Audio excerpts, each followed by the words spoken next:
હિલોળાની રમના દે મારા દુબળા માણસની દેવી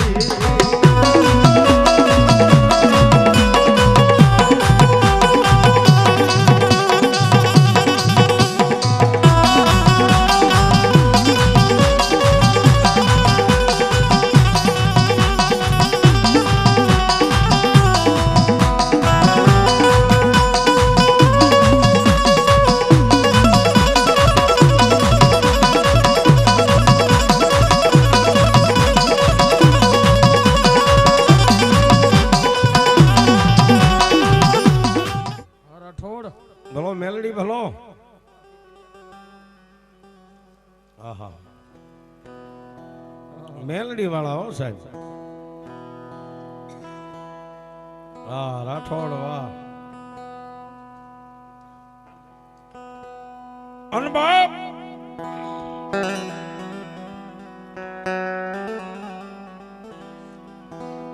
જેને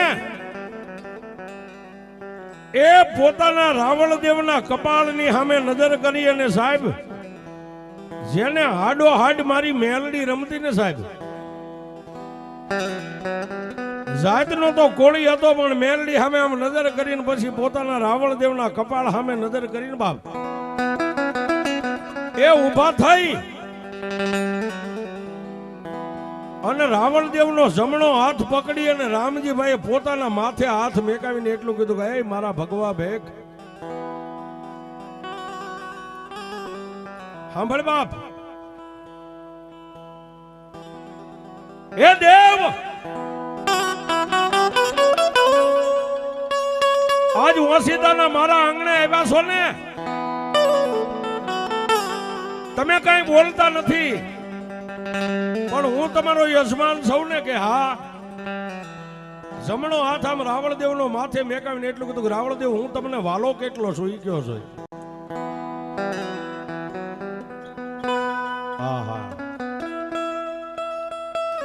એ મારા ભગવા ભેખ હું તમને વાલો કેટલો છું ત્યાં તો રાવણદેવની આંખમાંથી ઠમ ઠમ ઠમ ઠમ આહુડાની ધાર થઈ ગઈ છે રામજીભાઈ બહુ બોલ્યો તું તો મને મારા જીવ કરતા વાલો છો બાપ રાવણદેવ તમારા જીવ કરતા હું તમારો યજમાન જો તમને વાલો હોય ને તો તમને તમારા રામજીના સોગન છે જે વાત હોય મને વાત કરો હું કામ આવ્યા છો પણ સાહેબ રાવણદેવ ભાંગીને ભૂકો થઈ ગયા અને પછી પોતાના પેટની માલપા જે વેદના હતી ની રામજી કોળીના ખોળાની માલપા નાખી રામજીભાઈ ત્યાં થોડીક વાર વચ્ચેથી હેઠા બેર દો બધા હાલો એ ભાઈ બાલ મંદિર એ મોટા ભાઈ એ રૂપિયા વાળા ખૂબ ઉડાડ્યા હમણાં લખી લેજો પાછા ખાતે જેટલા ઉડાડે એટલા રામજીભાઈ એ 3 વરાથી મારા વેવાઈ ને આ વરા ઓલું વરા આ વરા ઓલું વરા 3 વરા વેવાયુને ટેકા આપ્યા પણ ઓણ વેવાઈ ખમે એમ નથી એટલે મારી 3 દીકરીઓના પીડા હાથ કરવા માટે એ લગનિયા લગન લઈને આમ ગયા વેવાયુના આંગણે અને હું તારા આંગણે આવ્યો છું બાપ ઓહો સાહેબ ઈમાનદાતાનો પરિવાર હો સાહેબ એ કાઈ નતું પણ એને ઊભા થઈને મૂછું હરખી કરીને એટલું કીધું રાવણદેવ ખાલી 3 દીકરીઓના લગ્ન કરવાને કા એ તો હજી તારો રામજીડો જીવે છે મરી નથી ગયો બા મોડો નો પડતો ખાલી દીકરીઓના લગ્ન જ કરવા છે કે હા થઈ જાય છે એ થઈ જાય છે આટલું કીધું ને સાહેબ રાવણદેવે પહેરેલું કેડિયાની કફું તૂટવા માંડી ગઈ વાહ વાહ મારા યજમાન પણ પાછો મનમાં વિચાર કરે કે આના ઘરમાં કાંઈ દેખાતું નથી પણ આનો મોળો આંકલો નથી સાહેબ વાતની મજા આવે છે બે માં મેલડીના ધૂળીના ધડીમલે એ ઓલી ગરીબ કોળીની બાઈએ જે કાંઈ સાજ કહે છે તો ઘરમાં બેને વાળું આપ્યું વાળું કરી અને રાવણદેવની પથારીમાં મેલડીના ધડીમલા પાય કરીને એટલું કીધું કે રાવણદેવ હવે તમે નિંદ્રાને આધીન બની જાઓ એ હું જાઓ બાપ પણ સાહેબ એમ જટ દઈને નીંદર તો ન આવે રાતના 11 વાગ્યા ને સાહેબ એ પાછા ઓલા ધૂપેલિયામાં ધૂપ કરીને એક ઝાડની મુઠ્ઠી ભરી રામજીભાઈ અને સાહેબ ઈ કોળી આમ કરીને આમ ધૂપેલિયા માથે 3 આંટા ઉતારી અને જમણા હાથમાંથી ઝાડનો ઘા કર્યો ને ડાબા હાથની હેથેળીમાં આમ દાણા ગણતા ને ત્યાં ઓલા પથારીમાં હોતેલા રાવળદેવ ઊભા થઈ અને બાજુમાં આવીને કીધું કે રાવળદેવ હું અહીં તારો અહીં ભેખ હૂતો છું અને તું તારી હાથે એકલો રજા લે શું છે અત્યારે રાતના 11 વાગે રામજીભાઈ ના હોઠ સિવાય ગયા હો સાહેબ એ રામજીભાઈ એ હું અહીં હૂતો છું નો હોય તો તું તારી હાથે રજા લઈ લે પણ હું તારો ભગવો ભેગસો રજા લઈ દઉં કે ન લઈ દઉં એ મારો હક છે તું તારી હાથે એકલો રજા લે રાતના 11 વાગે અત્યારે શું છે રાવણદેવ કઈ બોલી નો બોલે ને રામજીભાઈ કઈ બોલી નો એટલે રામજીભાઈ નો હાથ પકડીને રાવણદેવે એના માથે મેકાયો છે રામજીભાઈ એ સંધ્યા ટાણે તે મને એમ કીધું તું હું કેટલો વાલો છું તો હવે રાતના 11 વાગે કેજો હું તારો રાવણ છું હું તને કેટલો વાલો છું અને રામજી કોળીએ કીધું કે ભગવા ભેખ એ ગામના ચોકમાં કોઈ એમ કે તારા રાવણ માટે માથું ઉતારી દે અને નો ઉતારી દઉં તું કોળીના પેટનો નહીં તું મને એટલો વાલો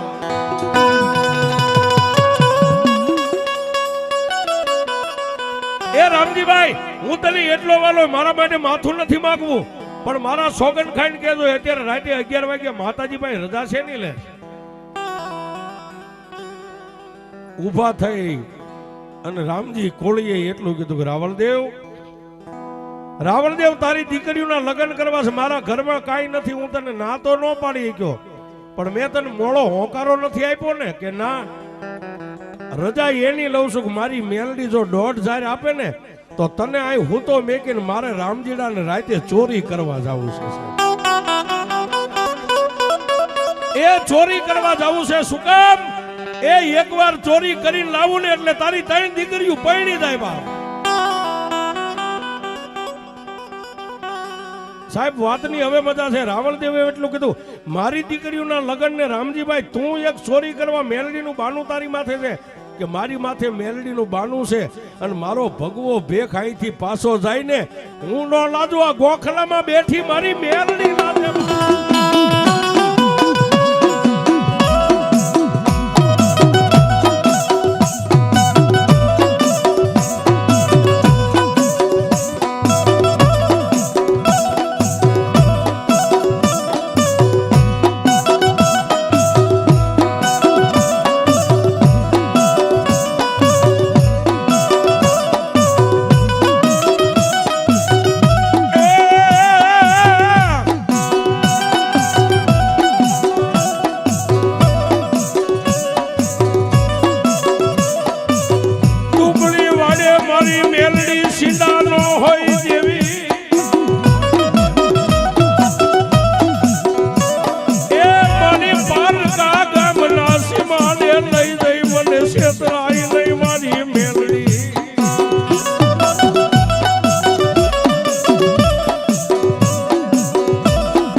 દુબળાની વાડે સીંડા નો હોય ને પારકા ગામના સીમાડે લઈ જઈને જો તારે મને છેતરવો તો ને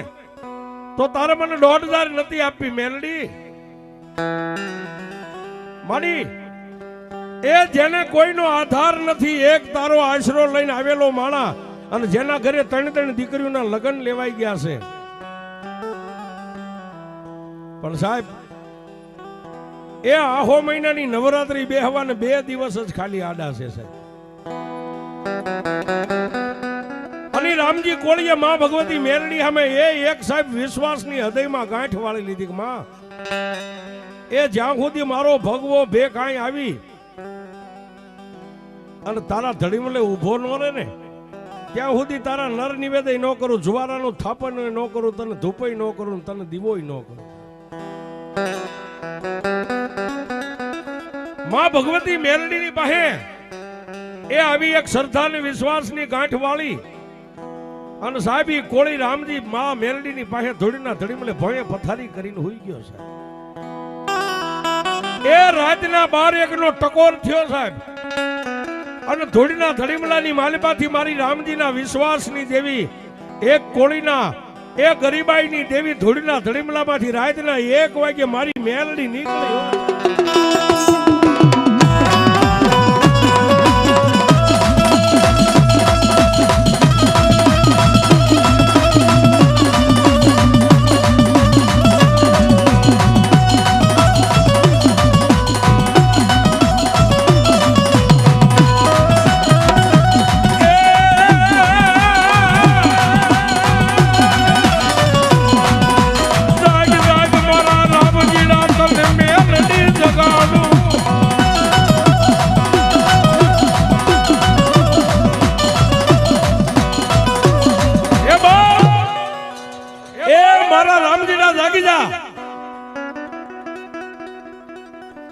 પણ ખાંડિયાના ખારાની માલપા કાશી નીંદરની માલપા એટલું કીધું કોણ? રામજીના રાતના 12 ના સમયે બીજું કોણ હોય? હું ધૂળીના ધડીમલાનો ધણી માતા મેલડી બોલું છું. બોલને માં. એ રામજીડા, તારા ભગવા બેગ એક રાવણ દેવ માટે તું મારી સામે અડી બાંધીને બેઠો છો ને? મારી તારી પાસે નો બેહું તો હું બેહું કોની પાસે? મારી પાસે આગળ પાછળ કોણ છે બાપ? એ મારા રામજી, રાતના 12 નો સમય થયો છે ને?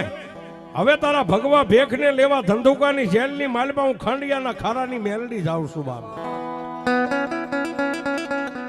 કે મારી નહીં એનો જામીન અને મારી તું કઈ રીતે? કે રામજીડા તારે નથી જોવાનું. કાલનો દી ઉગે અને 9 વાગે અને જો એને જેલમાંથી નિર્દોષ લઈને બહાર નો આવું તો જગતની માલપા હું તારી મેલડી નો હોય.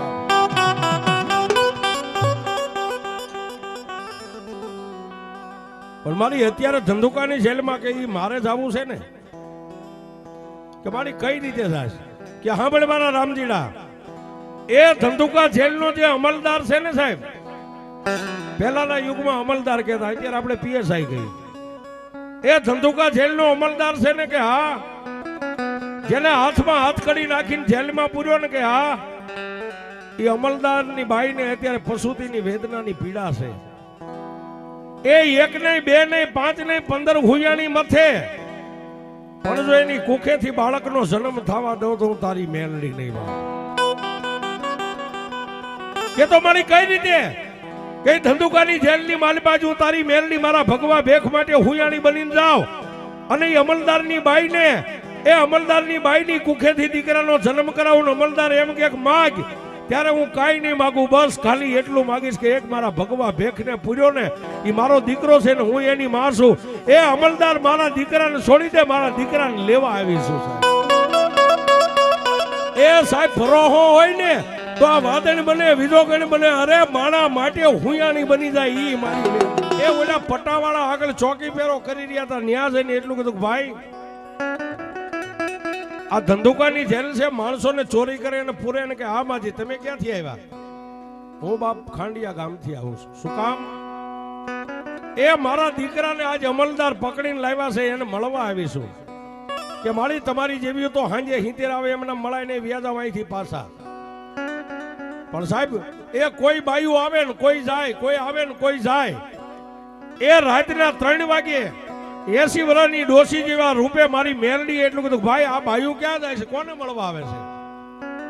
એ સાહેબ પટાવાળાએ કીધું કે માડી એ અમારા અમલદાર છે ને સાહેબ, અમે ઓરડાની માલપા એનું રેણાક છે અને એમના પત્નીને એ પ્રસૂતિની વેદના છે એટલે આવે ના જાય બધી હુંયાણી બાયું છે. ઓહો. એ પટાવાળા માં ભગવતી મેલડીની હારે આટલી વાત કરી હતી. અમલદાર સાહેબ આવ્યા સાહેબ, એટલે પટાવાળાએ સલામ આપી. ત્યારે માં ભગવતી મેલડી ડોસીના રૂપે બોલ્યા કે આ કોણ? મારી અમારા સાહેબ છે. ઓહો.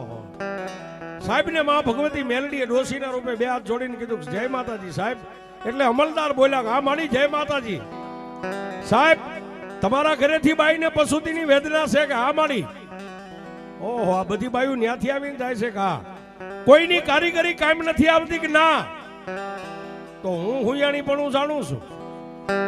હા હા હા. એ ગરજ ને અકલ હોય હાથમાં હોટી હતી સાહેબે પડતી મેકીને બે હાથ જોડ્યા માડી તમે કઈ એમાં જાણતા ને કારીગરી તમને ફાવતી હોય તો આવો ને નકર મારી પત્ની મરી જાહે ત્યારે માં ભગવતી મેલડી ડોશીના રૂપે દાંત કાઢીને એટલું કીધું સાહેબ એ તારી બાઈને બાળકનો જન્મ કરાવી દઉં તો તું મને હું આપીશ માડી તમે કહેશો ઇનામ આપીશ પણ આ મોતના મોઢામાંથી એ માડી અમને ઉગારી લ્યો અને સાહેબ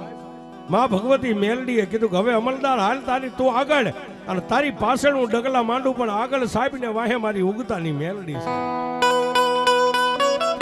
એ અમલદારના ઓરડે જઈને બે ચાર હુંયાણીઓ અંદર બેઠી બધાને કીધું એ ભાઈઓ બહાર નીકળો એ સાહેબનો હુકમ થયો એટલે બધાય બહાર નીકળી ગયા અંદર ખાલી મારી મેલડી એક દરવાજો બંધ કરી અને જે બાઈને પશુતીની વેદના હતું એનું માથું ખોળામાં લઈ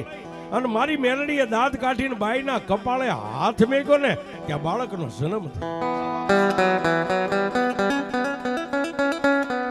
એ સાહેબ જેને પશુતીની વેદના હોય અને મારી મેલડી હુંયાણી બને પછી બ્રહ્મા વિષ્ણુ મહેશ કોઈ આડા નો આવે હો સાહેબ એ બાળકનો જન્મ થયો બાળક ઉવા રોવા માંડ્યા સાહેબ આગળ બહાર ઉભેલા દરવાજો બંધ સાહેબ તાળીઓ પાડવા માંડ્યા બાળકનો જન્મ થયો દીકરી દીકરો મારા ભાગ્યમાં છે નવારી ધોવારી અને સાહેબ એ હુંયાણી બનેલી મારી મેલડી દીકરાને તેડીને બહાર નીકળીને અમલદાર સાહેબના હાથમાં આપ્યો લે સાહેબ તમારા ત્યાં નાનો દીકરો થયો છે સાહેબ એ અમલદારને મોજના તોરા છૂટી ગયા એ મારી ધન કડી ધન ભાગ આજ મોતના મોઢામાંથી તમે અમને ઉગારી લીધા માગો માડી સાહેબ હું માગું આપીશ મારી મારા જીવથી વધારે તો નહીં માગો ને કે જીવ નથી જોતો તો એ જેના ખંભે ભગવું લુગડું છે ને એ મારો બાળક છે હું એની માં છું મારા દીકરાને લેવા આવી છું સાહેબ મારા દીકરાને છોડી દઈશું એ સાહેબ વેલા 5 વાગ્યાનો ટાઈમ છે